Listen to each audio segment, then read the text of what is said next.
இரண்டாவது பார்த்து கொண்டிருக்கின்றாய். ஆமா. அப்படியா? நடக்காது. சரி, வந்திருப்பது யார் இனி யார் என்று தெரியாமல் வார்த்தை ஆடி இருக்கின்றாய். அகடையோட வார்த்தை வாங்கக்கூடாது. எனக்காவது ஏதாவது குறை இருந்தால் என்னை வேண்டினால் சரி, படியில் போட்டு வேண்டினால் கண்டிப்பாக நான் வருவேன். சாமி, என் ஆயாவுக்கு ஒரு குழந்தை போறவங்க சாமி. என்ன வயசா? என் அம்மா வேற ரிசப்ட் யாரும் கிடையாதா? எல்லாரும் 75 வயசுக்கு கேட்ட மாட்டேன் அடிப்பேன். நான் ஒதுங்க ஆயா கேட்க கோயில் அதை கேட்க மாட்டியா? வீட்டுல யாரு இருக்கிறாங்க? வத்தி இருக்கான். போயப்பா போற நாமூஜி என்ன கரண்டாயிட்டா போட்டு வர என் பொண்ணை கட்டுற சொன்னாருண்ணா. இந்த ஊரு மருமக புள்ளடா ரெண்டு மனதா. இவனு யார ரெண்டு பொண்ணு அடிச்சாங்க? சரி, இருந்தால் இருக்கட்டும். நான் யார் இனி யார் என்று தெரியாமல் வாவா இருக்கலாம். ஆமா, இனிமேல் சொல்கிறேன் கேள்.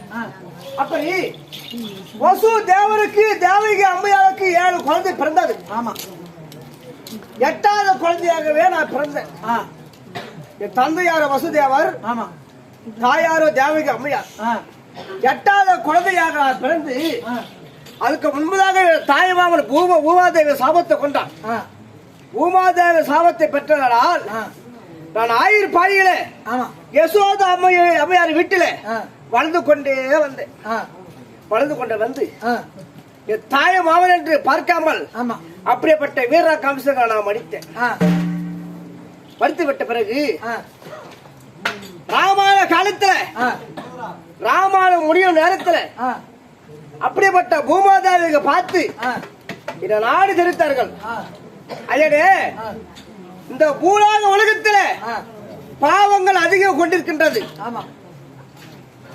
என்ன மக்களாகப்பட்டது அதிகம் கொண்டிருக்கின்றார்கள்.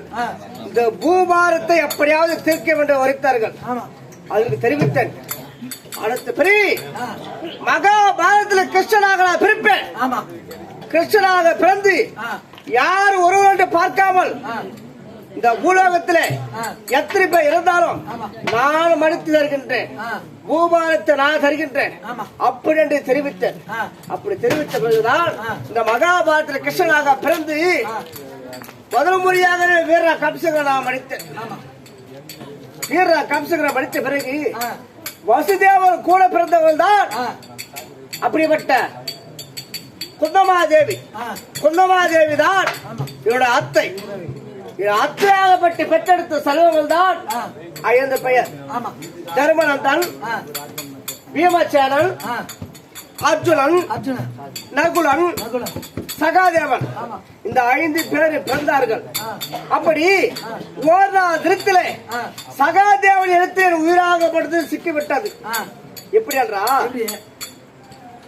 என் மாமனாகப்பட்ட பாண்டுபுத்திர மகாராஜா மாண்டு போக நேரத்தில் வந்தார்கள்.